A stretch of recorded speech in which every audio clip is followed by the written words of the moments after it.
नमस्कार दोस्तों, स्वागत है आपका हमारे चैनल पर। आज हम आपके लिए लेकर आए हैं एक ऐसी किताब का सारांश जिसने सफलता के हजारों रहस्यों को उजागर किया है। जी हां, हम बात कर रहे हैं नेपोलियन हिल की अमर रचना द लॉ ऑफ सक्सेस की। यह किताब 16 शक्तिशाली सिद्धांतों पर आधारित है जो हर व्यक्ति को जीवन में सफलता प्राप्त करने के लिए मार्गदर्शन देते हैं।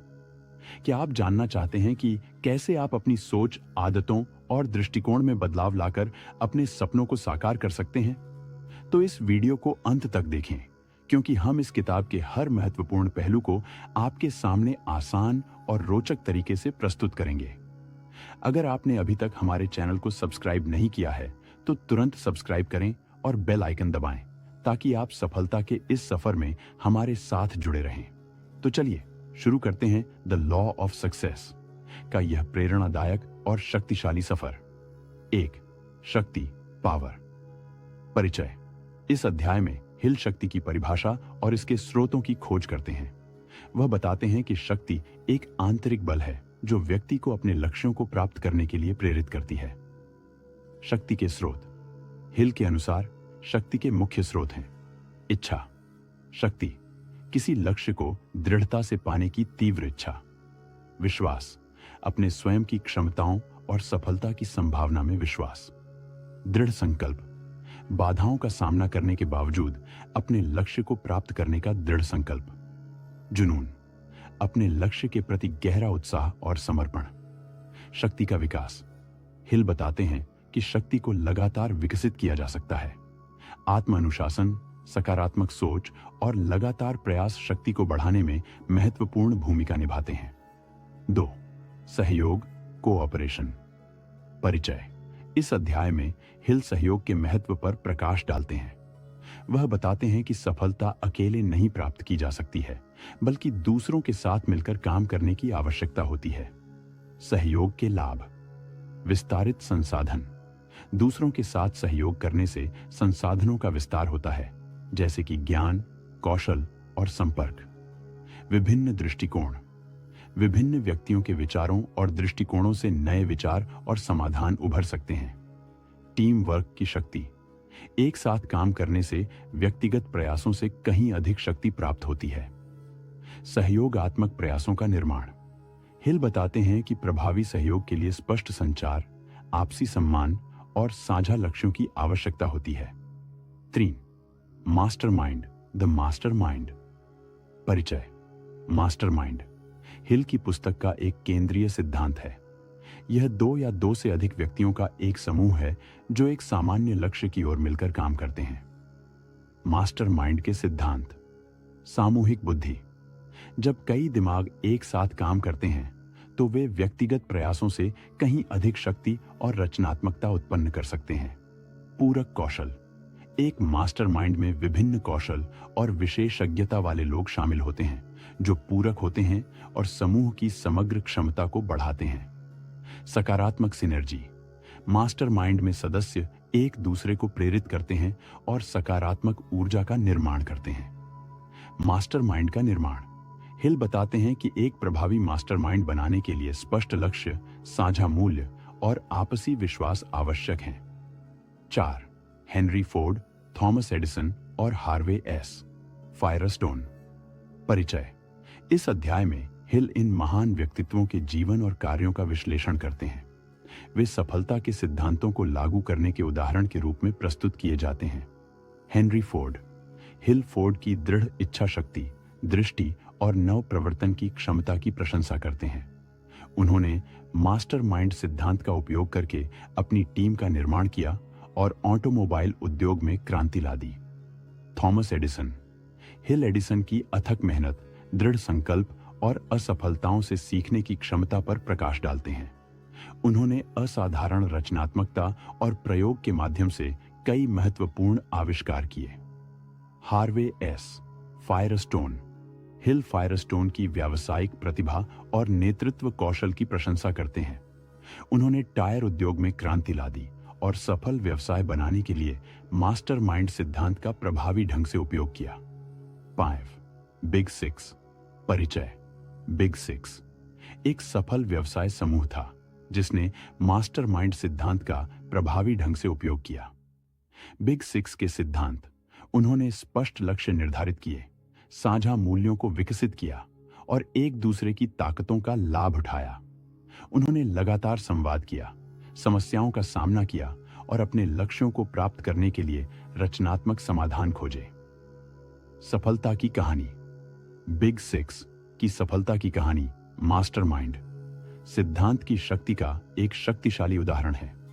उन्होंने दिखाया कि एक साथ काम करने से व्यक्तिगत प्रयासों से कहीं अधिक प्राप्त किया जा सकता है। 6.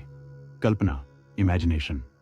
परिचय: इस अध्याय में हिल कल्पना की शक्ति पर जोर देते हैं। वह बताते हैं कि कल्पना सफलता के लिए आवश्यक है, क्योंकि यह हमें नए विचारों, अवसरों और संभावनाओं की कल्पना करने की अनुमति देती है।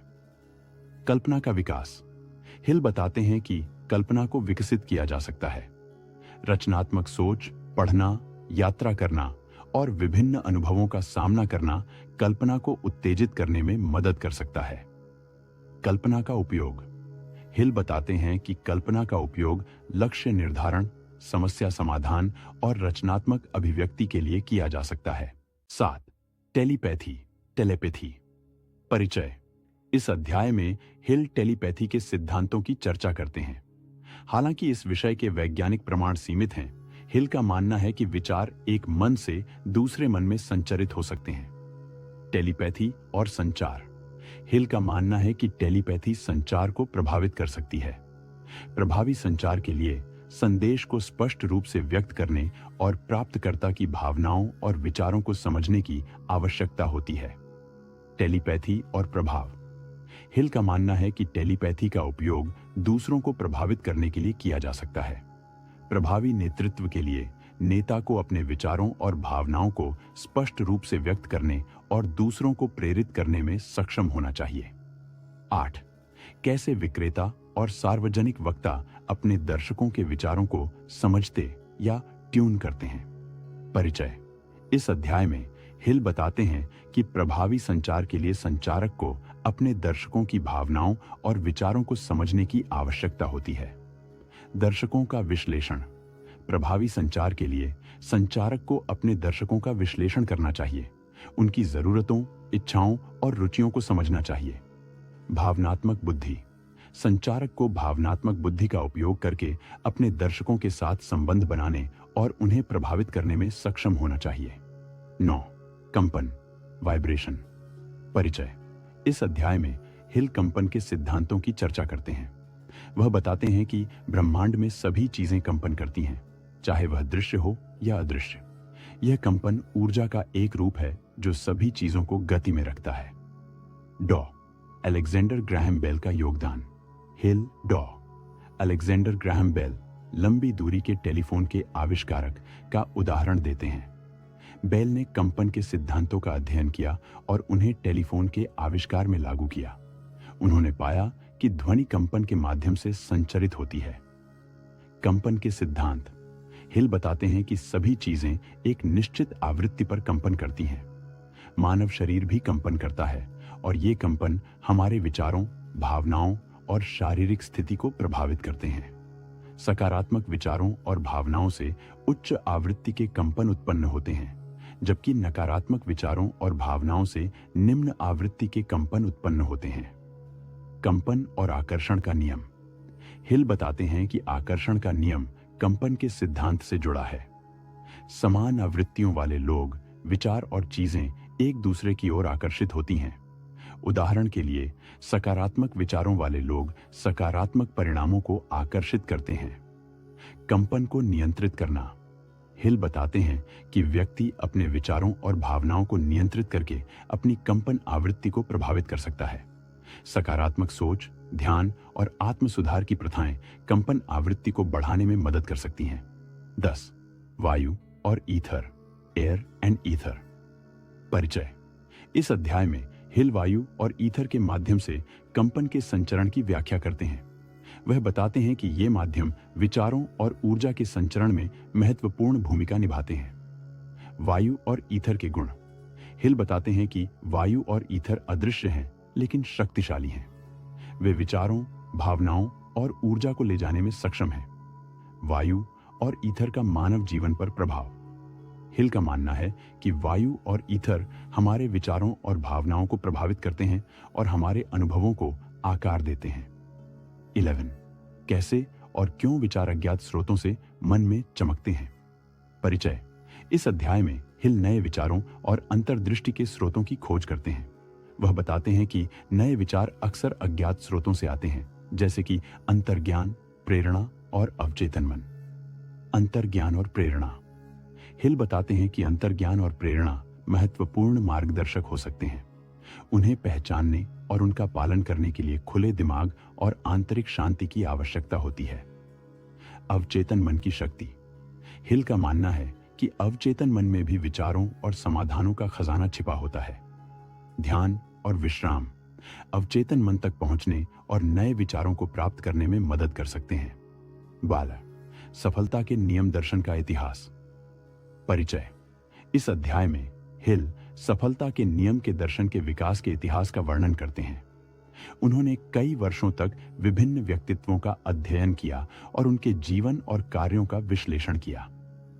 अनुसंधान और प्रयोग। हिल ने सफलता के सिद्धांतों को विकसित करने के लिए व्यापक अनुसंधान और प्रयोग किया। उन्होंने सफल और असफल व्यक्तियों का अध्ययन किया और उनके जीवन में समान पैटर्न की पहचान की। सफलता के नियमों का विकास। हिल के अनुसंधान और प्रयोगों के परिणाम स्वरूप सफलता के नियम का दर्शन विकसित हुआ, जो सफलता प्राप्त करने के लिए मार्गदर्शक सिद्धांतों का एक सेट है। 13. जज एल्बर्ट एच. गैरी पढ़ता है, अनुमोदन करता है और सफलता के नियम पाठ्यक्रम को अपनाता है। परिचय। इस अध्याय में हिल बताते हैं कि जज एल्बर्ट एच. गैरी ने सफलता के नियम के दर्शन का समर्थन किया और इसे अपनाया। गैरी का प्रभाव। गैरी का समर्थन सफलता के नियम के दर्शन को मान्यता और सम्मान दिलाने में महत्वपूर्ण भूमिका निभाता है। 14. एंड्रयू कार्नेगी सफलता के नियम पाठ्यक्रम की शुरुआत के लिए जिम्मेदार हैं। परिचय। इस अध्याय में हिल एंड्रयू कार्नेगी के सफलता के नियम के दर्शन के विकास में योगदान पर प्रकाश डालते हैं। कार्नेगी का प्रभाव।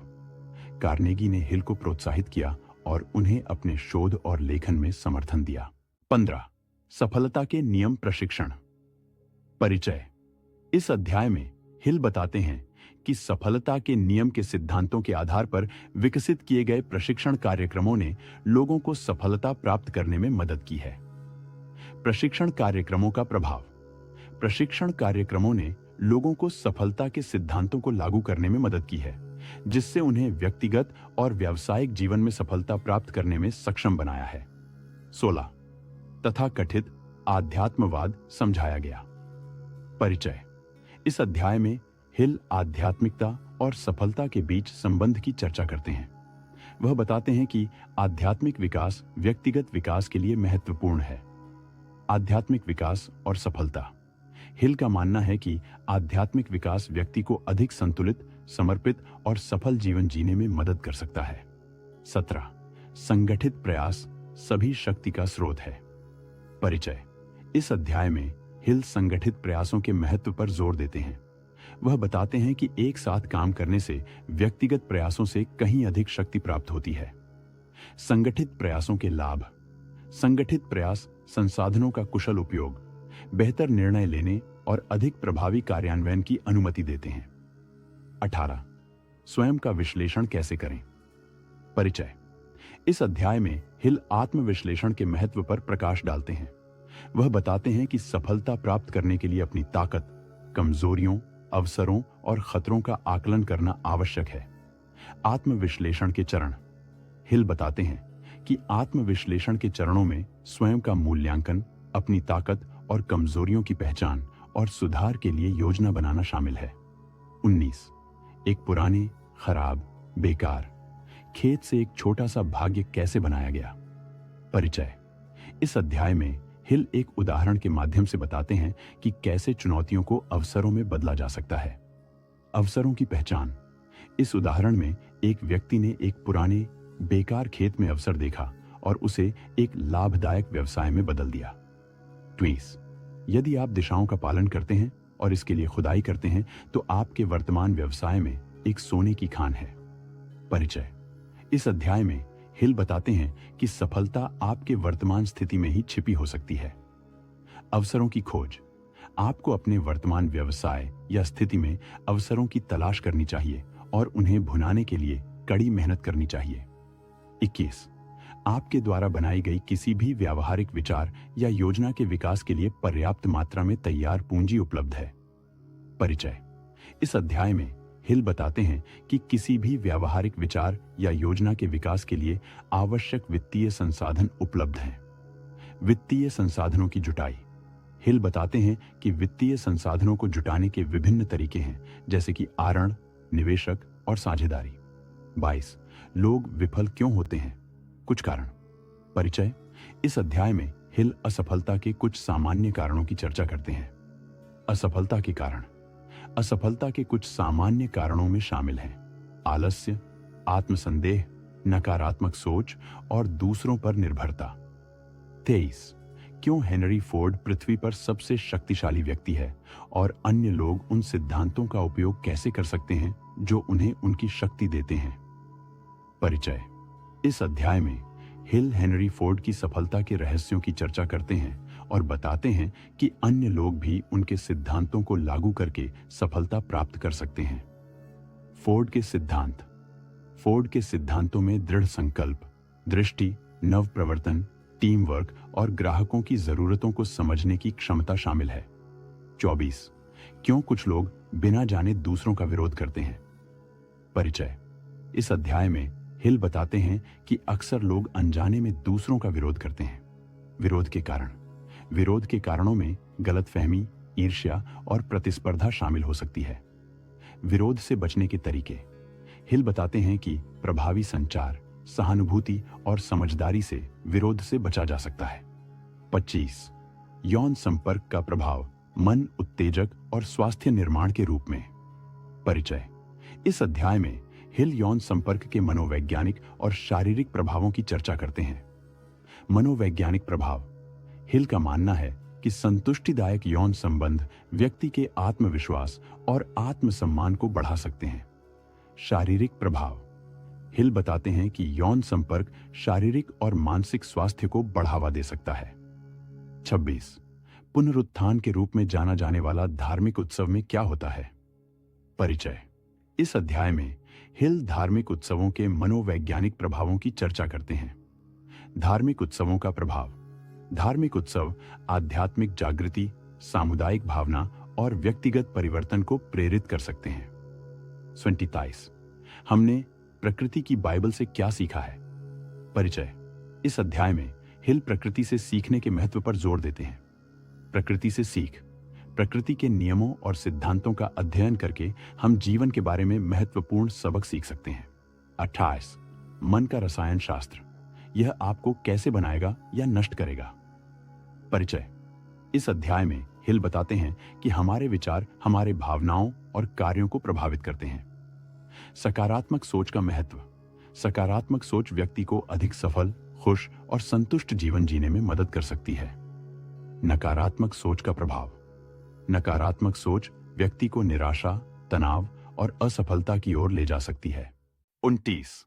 सेल्समैनशिप में मनोवैज्ञानिक क्षण का क्या अर्थ है? परिचय। इस अध्याय में हिल सेल्समैनशिप में मनोवैज्ञानिक क्षण की अवधारणा की व्याख्या करते हैं। मनोवैज्ञानिक क्षण यह वह क्षण है जब ग्राहक खरीदने के लिए तैयार होता है। मनोवैज्ञानिक क्षण का उपयोग। प्रभावी सेल्समैनशिप के लिए विक्रेता को मनोवैज्ञानिक क्षण को पहचानने और उसका लाभ उठाने में सक्षम होना चाहिए। 30। मन निष्क्रिय हो जाता है, इसे रिचार्ज कैसे करें? परिचय। इस अध्याय में हिल बताते हैं कि मानसिक थकान और तनाव को कैसे दूर किया जा सकता है। मन को रिचार्ज करने के तरीके। मन को रिचार्ज करने के तरीकों में विश्राम, ध्यान, व्यायाम और प्रकृति में समय बिताना शामिल हो सकता है। 31। सभी सहकारी प्रयासों में सामंजस्य का मूल्य और अर्थ। परिचय। इस अध्याय में हिल सामंजस्यपूर्ण संबंधों और टीम वर्क के महत्व पर जोर देते हैं। सामंजस्य का महत्व। सामंजस्यपूर्ण संबंधों से तनाव कम होता है, उत्पादकता बढ़ती है और सफलता की संभावना बढ़ती है। 32। हेनरी फोर्ड की संपत्ति में क्या शामिल है? उत्तर। परिचय। इस अध्याय में हिल बताते हैं कि हेनरी फोर्ड की वास्तविक संपत्ति उनकी प्रतिभा, दृष्टि और लोगों को प्रेरित करने की क्षमता थी। 33। यह विलय और अत्यधिक संगठित सहकारी प्रयास का युग है। परिचय। इस अध्याय में हिल आधुनिक व्यापार जगत में विलय और सहयोग के महत्व पर प्रकाश डालते हैं। विलय और सहयोग के लाभ। विलय और सहयोग से संसाधनों का विस्तार, बाजार हिस्सेदारी में वृद्धि और प्रतिस्पर्धा में बढ़त हासिल करने में मदद मिल सकती है। 34। वुड्रो विल्सन के मन में राष्ट्र संघ की अपनी योजना में मास्टरमाइंड का नियम था। परिचय। इस अध्याय में हिल बताते हैं कि वुड्रो विल्सन ने राष्ट्र संघ की अपनी योजना में मास्टरमाइंड के सिद्धांत को लागू करने की कल्पना की थी। राष्ट्र संघ की अवधारणा। राष्ट्र संघ की अवधारणा अंतरराष्ट्रीय सहयोग और शांतिपूर्ण समाधान के माध्यम से विश्व शांति को बढ़ावा देने पर आधारित थी। 35। सफलता अन्य लोगों के साथ कुशल वार्ता का विषय है। परिचय। इस अध्याय में हिल बताते हैं कि सफलता प्रभावी संचार और वार्ता कौशल पर निर्भर करती है। कुशल वार्ता के सिद्धांत। कुशल वार्ता के सिद्धांतों में सक्रिय सुनना, स्पष्ट संचार, समझौता करने की इच्छा और आपसी सम्मान शामिल है। 36। प्रत्येक मनुष्य में कम से कम 2 अलग अलग व्यक्तित्व होते हैं, एक विनाशकारी और एक रचनात्मक। परिचय। इस अध्याय में हिल बताते हैं कि मानव मन में विरोधाभासी प्रवृत्तियां होती हैं। विनाशकारी और रचनात्मक व्यक्तित्व। विनाशकारी व्यक्तित्व नकारात्मक विचारों, भावनाओं और व्यवहारों से जुड़ा होता है, जबकि रचनात्मक व्यक्तित्व सकारात्मक विचारों, भावनाओं और व्यवहारों से जुड़ा होता है। 87। शिक्षा को आमतौर पर निर्देश या नियमों को याद करने के लिए गलत समझा जाता है। यह वास्तव में मानव मन के भीतर से विकास का अर्थ है, विकास और उपयोग के माध्यम से। परिचय। इस अध्याय में हिल शिक्षा की सही परिभाषा पर प्रकाश डालते हैं। सच्ची शिक्षा। सच्ची शिक्षा ज्ञान प्राप्त करने के बारे में नहीं है, बल्कि व्यक्तिगत विकास और आत्मविकास के बारे में है। 88। ज्ञान एकत्र करने के 2 तरीके, व्यक्तिगत अनुभव के माध्यम से और दूसरों द्वारा अनुभव के माध्यम से प्राप्त ज्ञान को आत्मसात करके। परिचय। इस अध्याय में हिल ज्ञान प्राप्त करने के 2 मुख्य तरीकों की चर्चा करते हैं। व्यक्तिगत अनुभव। व्यक्तिगत अनुभव सीखने का एक मूल्यवान स्रोत है। दूसरों के अनुभवों से सीखना। दूसरों के अनुभवों से सीखना समय और प्रयास को बचा सकता है। 49। Henry Ford, Benjamin Franklin, George Washington, Abraham Lincoln, Theodore Roosevelt, William Howard Taft, Woodrow Wilson, Napoleon Bonaparte, Calvin Coolidge और जेसी जेम्स का व्यक्तिगत विश्लेषण। परिचय। इस अध्याय में हिल इन प्रसिद्ध व्यक्तित्वों के जीवन और कार्यों का विश्लेषण करते हैं।